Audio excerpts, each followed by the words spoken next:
नमस्कार, बहुत स्वागत है आप सभी का इंडिया टीवी स्टूडियो से आपके प्रोग्राम कहानी कुर्सी की में। हमारे साथ मेहमान स्टूडियो में आ चुके हैं हर्षवर्धन त्रिपाठी जी, विजय त्रिवेदी जी, प्रोफेसर संगीत रागी जी और समीर चौगांवकर जी। बहुत बहुत स्वागत है आप सभी का। और बिहार इलेक्शन की खबरों से शुरुआत करेंगे आज की कहानी कुर्सी की इस एपिसोड की। महागठबंधन का झगड़ा खत्म होने का नाम नहीं ले रहा है, लेकिन आज इस झगड़े की कुछ अंदर की कहानियां हमारे पास हैं जो हम आपको बताएंगे। दूसरे फेज के लिए नॉमिनेशन वापसी में अब सिर्फ 24 घंटे का वक्त बाकी है, लेकिन महागठबंधन में तनातनी चल रही है। हालात यह है कि तेजस्वी यादव और कांग्रेस पार्टी के बड़े नेताओं के बीच बातचीत तक नहीं हो रही है, और यही वजह है कि कांग्रेस ने अब पीस मेकर बनाकर अशोक गहलोत को पटना भेजा है। अशोक गहलोत इस वक्त तेजस्वी यादव के घर पर उनके साथ मुलाकात कर रहे हैं। हालांकि महागठबंधन में जिन 12 सीटों पर आपसी तकरार चल रही है, जिसे ये फ्रेंडली फाइट कहा जा रहा है, उसमें से जिन सीटों पर पहले चरण में मतदान होना है वहां अब कोई ऑप्शन नहीं बचा, क्योंकि समझौता हो भी जाए तो वहां नॉमिनेशन वापस नहीं लिया जा सकता। ऐसी 5 सीटें हैं। दूसरे फेज के लिए 24 घंटे का वक्त अब बाकी है। तो अगर आज ये जो बातचीत हो रही है इसमें अगर कोई सहमति बन जाती है महागठबंधन के बड़े घटक दलों के बीच में, तो 7 सीटों के ऊपर सिचुएशन कंट्रोल की जा सकती है। किसी को अपना उम्मीदवार वापस लेना पड़ेगा, लेकिन जो बाकी 5 सीटें पहले फेज की है इस पर अब कुछ नहीं किया जा सकता। इस पूरे सिनारियो में तेजस्वी यादव से लेकर कांग्रेस पार्टी के बड़े नेता सामने तक नहीं आ रहे थे, लेकिन आज तेजस्वी यादव ने एक प्रेस कॉन्फ्रेंस की। कुछ उन्होंने बड़ी घोषणाएं भी की, उनकी बात हम लोग करेंगे। लेकिन सबसे पहले आपको यह सुनना चाहिए कि जब तेजस्वी यादव से महागठबंधन के झगड़े पर सवाल किया गया तो उन्होंने क्या कहा। तेजस्वी ने कहा कि वो इस पर कल जवाब देंगे और सारी बातें सामने रखेंगे।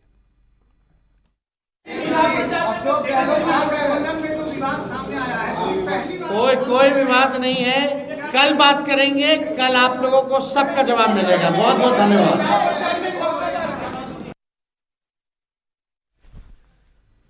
तो ये प्रेस कॉन्फ्रेंस तेजस्वी यादव की हुई, और जाहिर है उनको भी मालूम था कि ज्यादा सवाल उनकी घोषणाओं से ज्यादा झगड़े के ऊपर पूछे जाएंगे, लेकिन इस पर उन्होंने कुछ नहीं कहा। उन्होंने कहा हम कल आपको बताएंगे। कल क्यों?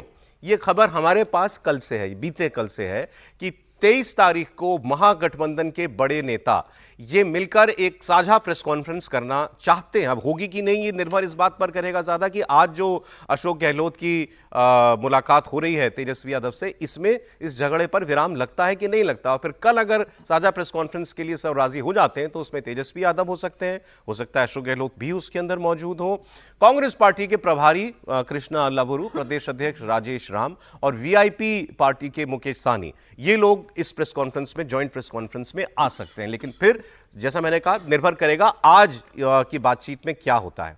इसका एक क्लू दिया खुद अशोक गहलोत ने। जब वो मुलाकात करने जाने वाले थे तेजस्वी यादव से, तो उन्होंने सवाल हुआ कि ये फ्रेंडली फाइट का क्या मामला है। तो उन्होंने कहा देखिए, फ्रेंडली फाइट होना किसी चुनाव में कोई बहुत बड़ी बात नहीं है, ये हर राज्य में होता ही है, और बाकी जो दिक्कतें हैं वो 2 दिन में ठीक हो जाएंगी। इतने बड़े महागठबंधन में 5-10 सीटों पर नई बात नहीं है। किसी भी प्रदेश में अगर अलायंस होगा तो हो सकता है कुछ सीटों पर जो मीडिया में बहुत ज्यादा ही आ गया, ऐसा आ गया जैसे कि पता नहीं क्या हो गया है, गठबंधन का क्या होगा, ऐसी स्थिति है नहीं। तमाम काम बहुत स्मूथली चल रहे हैं। आपको खुद को महसूस होगा 1-2 दिन के अंदर जो भी कंफ्यूजन है तमाम सब स्पष्ट हो जाएंगे। सर, ये फ्रेंडली फाइट कही जाएगी महागठबंधन की 12 सीटों पर? आपकी समझे पता नहीं कितना रहेगा। अभी तो कल शाम तक का वक्त है। मेरे ख्याल 243 सीटें हैं, उसमें 5-10 सीटों पर कार्यकर्ता भी उत्साह में होते हैं, लोकल परिस्थिति होती है, और फ्रेंडली फाइट अगर माना जाता है तो कई राज्यों में जहाँ अलायंस हुए हैं वहाँ ये संभावना होती है, वो इसको बहुत बड़े रूप में देखने होता है। अब इस फ्रेम में आपको जो अशोक गहलोत जी के पीछे खड़े व्यक्ति दिखाई दे रहे हैं, एक बार वो ले लीजिए, जो बयान चलाया उसको तस्वीरों में ले लीजिए। पीछे खड़े शख्स जो हैं उनके ऊपर सारा दारोमदार है। उनका नाम है कृष्णा अल्लावरू। दिखाइए तस्वीरें, ये जो पीछे नीली शर्ट में सज्जन खड़े हैं ये प्रभारी हैं, और कहा जाता है कि कांग्रेस सर्कल्स में कहा जाता है कि इनसे मजबूत प्रभारी कम ही हुए हैं कांग्रेस पार्टी में किसी राज्य के अंदर। लेकिन ऐसी मजबूती भी किस काम की जो झगड़ा निपटा ना पाया, झगड़े का कारण बन जाए। इनके बारे में बहुत सी और बातें आज पता चली, उनकी चर्चा हम लोग करेंगे। लेकिन इस चुनाव में चल इन्हीं की रही है, ये कहा जा रहा है। और इनकी चल रही है मतलब दिल्ली जो ये तय करते हैं या जो इनको ठीक लगता है पार्टी के हित में, वो उस पर ये दिल्ली से अप्रूवल लेते हैं। और फिर उसके बाद जो दिल्ली में लीडरशिप है वो इनके काम में अड़ंगा नहीं डालती। जो मतलब जो ये तय कर देते हैं फिर वो इंप्लीमेंट ठीक होता है। और यही सबसे बड़ी वजह झगड़े की है। तेजस्वी यादव और इनकी बातचीत नहीं हो रही है। कहा तो यहां तक जा रहा है कि तेजस्वी ने इनसे बात करने से मना कर दिया। इस पर आगे बताएं आपको, चिराग पासवान का एक बड़ा स्टेटमेंट आया। चिराग पासवान ने यह कहा कि कांग्रेस पार्टी दरअसल चुनाव को लेकर गंभीर नहीं है और पता नहीं ये लोग कौन सी दुनिया में जी रहे हैं। जो गठबंधन को नहीं संभाल पा रहे, मेरी तो समझ के परे है कि भाई ये लोग कौन सी दुनिया में ये लोग जी रहे हैं। यहाँ पे आज की तारीख में जब दूसरे चरण का नामांकन हो गया है, इस तरीके की बातें करके अपने बिखरे हुए या कोलैप्स्ड गठबंधन के ऊपर जो ये लोग पर्दा डालने का प्रयास कर रहे हैं, हम जब सरकार में आएंगे, हम जब सरकार में आएंगे, हम ये करेंगे, हम वो करेंगे। प्रभु आप आइएगा कैसे सरकार में? ऐसा गठबंधन आज तक कभी भारत के राजनीतिक इतिहास में हम लोगों ने नहीं देखा, जहाँ पे घटक दल एक दूसरे के सामने है। दूसरे चरण का और फाइनल नामांकन की पूरी प्रक्रिया समाप्त हो चुकी है। उसके बावजूद भी अभी भी नहीं पता कि कौन कितनी सीटों पे चुनाव लड़ रहा है, नहीं लड़ रहा है। एक साथ घटक दल कभी एक साथ बैठे नहीं। राहुल जी जिन्होंने इतनी मेहनत की, सब आए SIR को लेकर लोगों को भ्रमित करने का कार्य किया, सब किया, वेयर इज ही, है कहाँ वो? Completely vanished. इतना यहाँ पे गठबंधन में बवाल चल रहा है। क्या ये नैतिक जिम्मेदारी दो बड़े घटक दलों की नहीं थी? क्या ये राहुल जी और नेता प्रतिपक्ष बिहार में तेजस्वी, इन दोनों की ये नैतिक जिम्मेदारी नहीं थी कि दोनों एक साथ बैठें और गठबंधन में जितने भी बॉटलनेक्स हैं उसको क्लियर किया जाए? अब चिराग पासवान जो बातें कह रहे हैं तो ठीक, राहुल गांधी गायब है बिहार के चुनाव से कई हफ्तों से, तो वो दिखे ही, एक बार उन्होंने चक्कर तक नहीं लगाया है। और जब मामला छोटे लेवल पर या मिड लेवल नेताओं के बीच अटक जाए तो सीनियर लीडरशिप ही बीच में आती है और झगड़े को निपटाती है। लेकिन यहाँ वो काम भी नहीं हो रहा।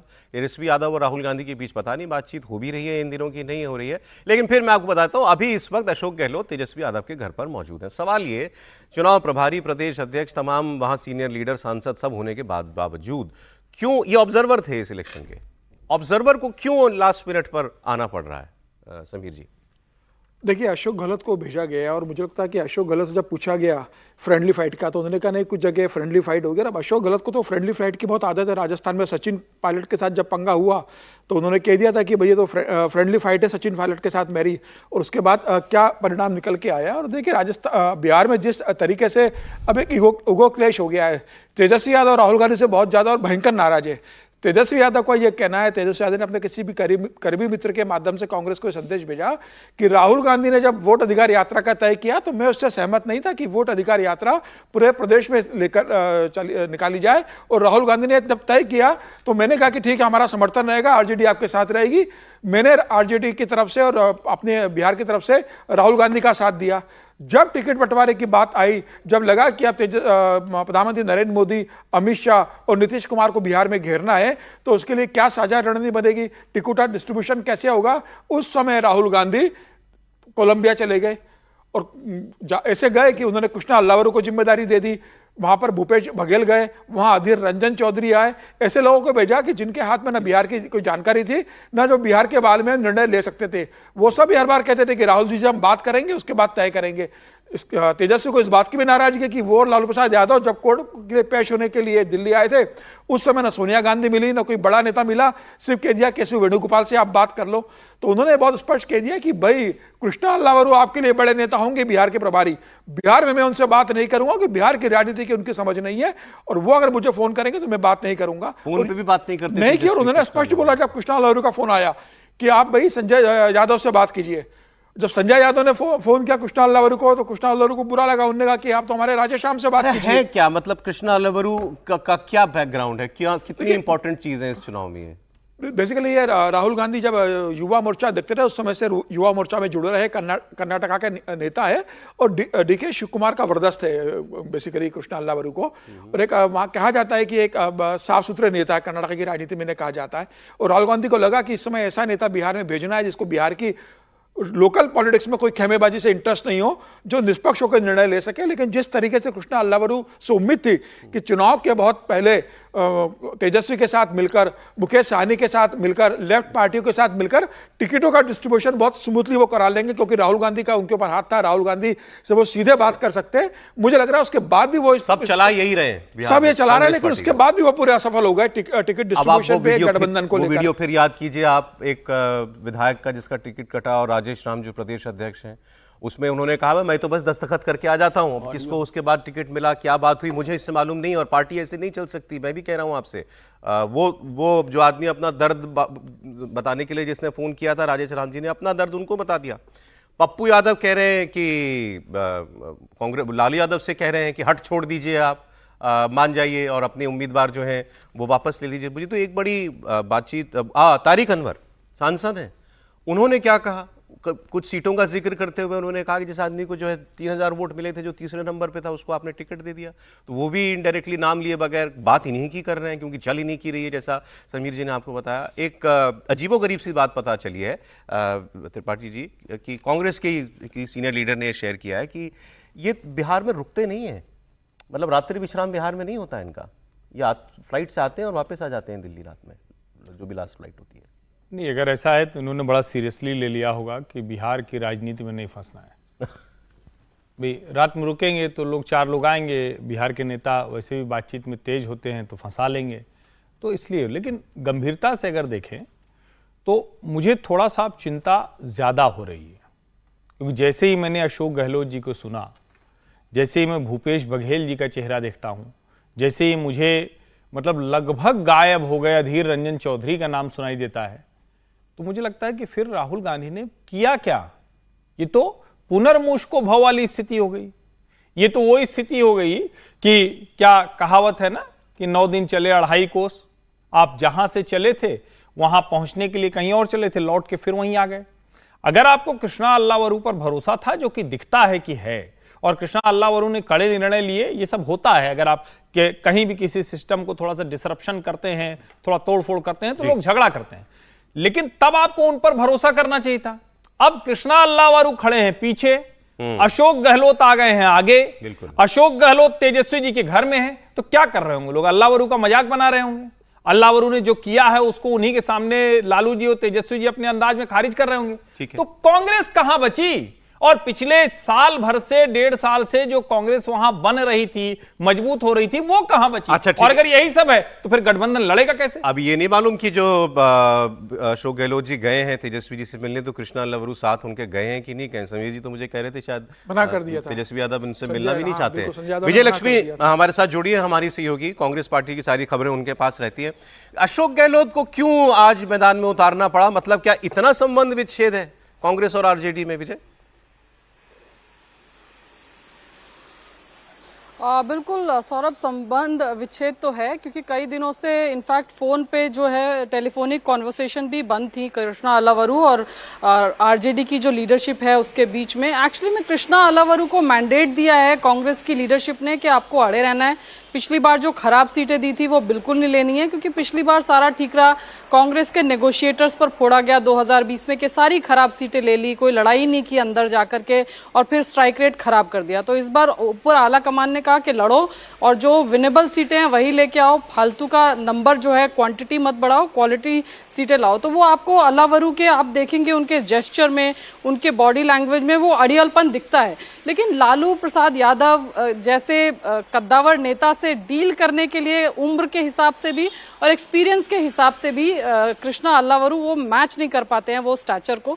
इसलिए अशोक गहलोत को अब मैदान में उतारा गया है ताकि वो जाएं, क्योंकि इससे पहले भी कई बार संकट मोचन की भूमिका में अशोक गहलोत रह चुके हैं, चाहे वो फिर अहमद पटेल का राज्यसभा का चुनाव हो या फिर उसके अलावा भी कई बार कर्नाटक में जब सरकार बनी थी, जो बातचीत जेडीएस से की थी, तब भी अशोक गहलोत और गुलाम नबी आजाद उस समय कांग्रेस में होते थे तो इनको भेजा गया था। तो अशोक गहलोत सियासी जादूगर इनको माना जाता है, पॉलिटिकल एक्यूमेन है, एक कद्दावर नेता है, पूर्व मुख्यमंत्री हैं और उनके अंदर वो स्किल है राजनीति में जो बैठ करके बातचीत करने का जो एक तरीका है वो गहलोत साहब बखूबी जानते हैं। तो जो काम अल्लावरू नहीं कर पाए, अब कांग्रेस के आला कमान को उम्मीद है कि अशोक गहलोत कर लेंगे और टॉप लीडरशिप के कहने पर ही अशोक गहलोत साहब को वहां भेजा गया है। जिन 5 सीटों पर मामला फंसा हुआ है कांग्रेस और राजद की, मोटा मोटी हम बात करें तो अब कहा जा रहा है कि कोशिश की जाएगी कि जो कुछ सीटें हैं उनमें जो फ्रेंडली फाइट की जो पहले बात हो रही थी, एक पार्टी को मना करके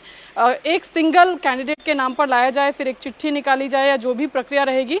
लेकिन कुछ ऐसी सीटें हैं इन 5 सीटों में जिस पर अलायंस को लगता है कि अगर अलायंस लड़ जाए तो उससे अलायंस का एक कैंडिडेट वो चुनाव निकाल सकता है, क्योंकि उससे एंटी इनकम्बेंसी वोट भी बढ़ रहा है, कई जगहों पर कास्ट के फैक्टर्स भी हैं। तो ऐसी कुछ सीटें हैं जहां पर आपको दिख सकती है फ्रेंडली फाइट, जहां पर महागठबंधन को लगता है कि फ्रेंडली फाइट करने से महागठबंधन का कैंडिडेट वो चुनाव उस पर्टिकुलर सीट पर निकाल लेगा। लेकिन कोशिश मोटी मोटी अशोक गहलोत साहब की यही रहेगी कि कोशिश किया जाए कि ये जो 11 सीटों का आंकड़ा है इसको कम से कम पर लाया जाए और फ्रेंडली फाइट जो है वो कम से कम सीटों पर रहे। बहुत शुक्रिया आपका। झगड़े की वजह भी उन्होंने बता दी, कृष्णा अल्लावरू का स्टैंड क्या है और क्यों है, पीछे ऊपर लीडरशिप का हाथ है और इसी वजह से तेजस्वी यादव और लालू प्रसाद यादव जो हैं वो नाराज बताए जा रहे हैं। अब ये झगड़ा आपको कहीं से सुलझने की ओर बढ़ता दिख रहा है?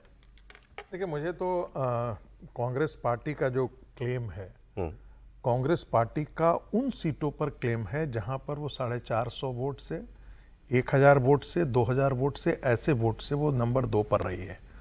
तो उन सीटों को कांग्रेस पार्टी क्लेम कर रही है और उस पीछे हटने से मना कर रही है। लालगंज की सीट थी, कांग्रेस पार्टी ने अपना उम्मीदवार दे दिया था, लालू प्रसाद यादव ने उम्मीदवार दे दिया था और बाद में मुन्ना शुक्ला की जो बेटी है उनको टिकट दिया। वहां पर भी दबंगई की गई और कांग्रेस पार्टी को जबरदस्ती वहां से चुनाव लड़ने से मना करवा दिया गया। ऐसी स्थिति में वो जो वहां के जो लोकल एरिया में है, देखिए कांग्रेस पार्टी का वोट कोई जिताने वाला वोट नहीं है लेकिन हराने वाला वोट तो है। हर कॉन्स्टिट्यूएंसी में कांग्रेस पार्टी को 1000-2000 वोट है और कई ऐसे, पिछली बार 22 ऐसी सीटें थी जहां पर मतों का अंतर जो है वो 2000 के अंदर पर एनडीए की जीत हुई थी। ऐसी 22 सीटें थी।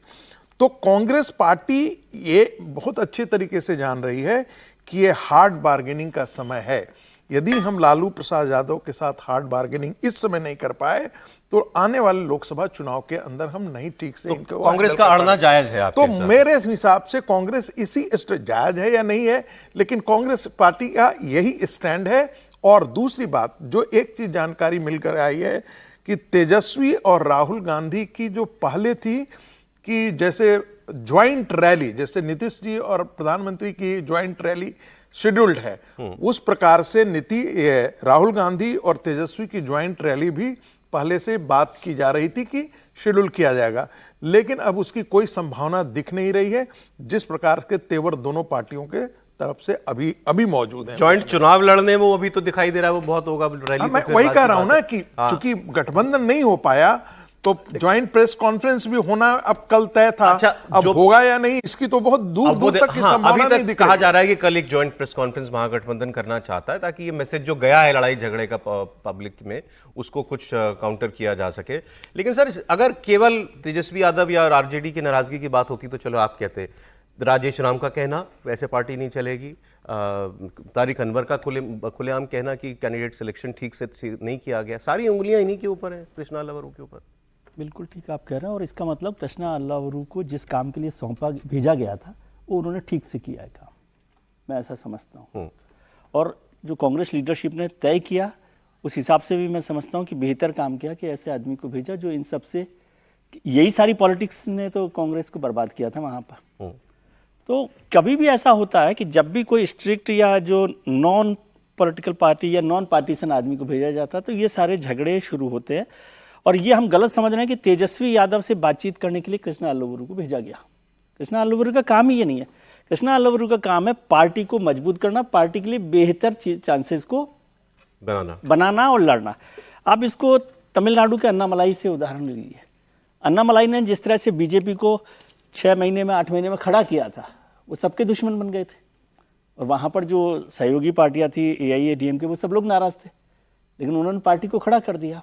आप याद कीजिए 2012-13 में अमित शाह को उत्तर प्रदेश गए थे वो प्रभारी बन के, पार्टी का एक भी लीडर नहीं था जो खुश होगा अमित शाह से उस वक्त। तेलंगाना में जो भारतीय जनता तेलंगाना में जिस तरह से अध्यक्ष हुआ, से जिनको हटा तो दिया इसलिए मेरे हिसाब से जितनी ये नाराजगी दिख रही है वो उनका सर्टिफिकेशन है कृष्णा अल्लावरू का कि उन्होंने ठीक काम किया है, अपनी पार्टी के लिए और ठीक काम कर अपने पार्टी के लिए ठीक काम किया, और मेरे ख्याल से इसी के लिए भेजा गया उनको।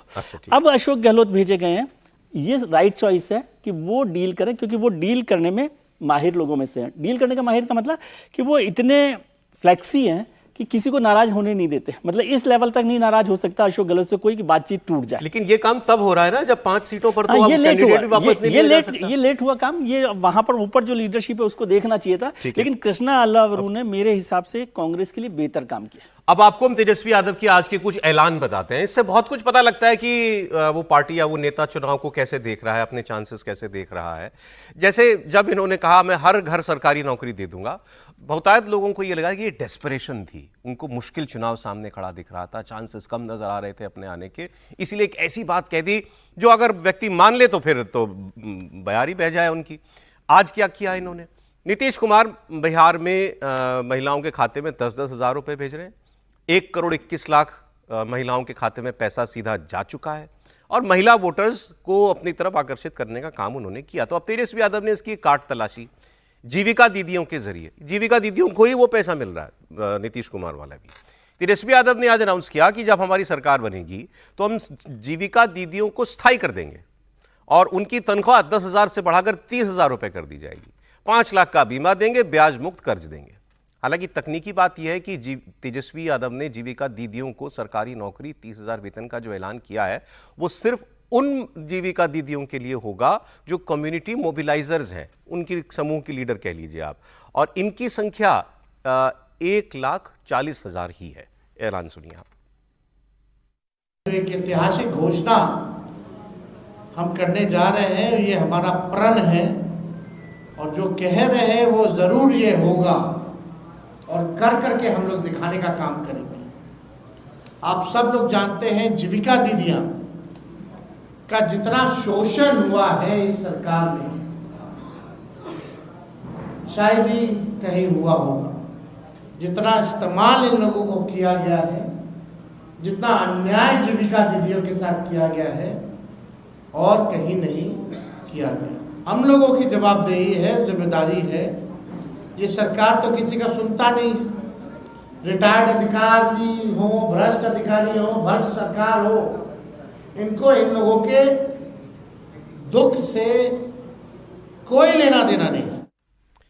इसके अलावा तेजस्वी यादव ने संविदा कर्मियों को, कॉन्ट्रैक्ट वर्कर्स को लेकर भी एक बड़ा ऐलान किया है। उन्होंने कहा महागठबंधन की सरकार बनने के बाद बिहार की सभी संविदा कर्मियों को हम परमानेंट कर देंगे, मतलब सरकारी नौकरी उनको भी दे देंगे हम पक्की। बिहार में संविदा कर्मी कितनी है? इनकी संख्या लगभग 50,000। तो अब 1.5 लाख पीछे जो संविदा जीविका दीदियों वाला 2 लाख लोगों के लिए उन्होंने ऐलान किया था, और इन सभी को लगभग वो कह रहे हैं कि हम सरकारी नौकरी का दर्जा जो है वो हम दे देंगे। अब इसमें इन ऐलानों में त्रिपाठी जी क्या डेस्परेशन दिखाई देती है, अपॉर्चुनिटी दिखाई देती है? नहीं, अपॉर्चुनिटी तो अगर दिखती तो जिसको कहते हैं ना कि वो थोड़ा पहले से दिख रहा होता, और आज तो और ज़्यादा डेस्परेशन दिखता है जब वो लाख की बात करके करोड़ को वादा दे रहे हैं। 2.5-3 करोड़ लोग को आप नौकरी देने की बात कर रहे हैं और 1-1.5 लाख जो जीविका दीदी हैं उनकी सैलरी बढ़ा देंगे। कमाल की बात यह है कि जिनको वो कह रहे हैं कि सबसे खराब ट्रीटमेंट हुआ है, मैं निजी तौर पर जानता हूं बिहार में अगर किसी एक विभाग की महिलाएं या कहें कि उससे जुड़े लोगों का सबसे अच्छा काम चल रहा है तो जीविका से जुड़ा हुआ काम है। खेती किसानी से लेकर सबसे बेहतर काम है, स्वयं सहायता समूह का इसमें सबसे बेहतर काम है। ये साफ साफ दिख रहा है कि तेजस्वी को लग रहा है कि ये एक ऐसा मसला है जो 10,000 गया है, जो पैसे बढ़ गए हैं, वो इनको सत्ता से बहुत दूर कर चुका है। आपसी लड़ाई तो अपनी जगह है और उसी में ये इस तरह के ऐलान कर रहे हैं जिस पर शायद ही कोई भरोसा कर पाए।